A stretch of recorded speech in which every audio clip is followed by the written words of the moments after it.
para po sa mga taong humihina na ang negosyo. You needed this one.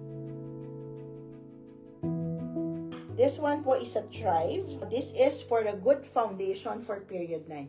This works for those sa wala pa, yung hindi nyo makuhang maka-accumulate ng wealth, mag-work ito, but it also works para po sa mga taong meron, tapos may reversal of fortune, or humihina na ang negosyo.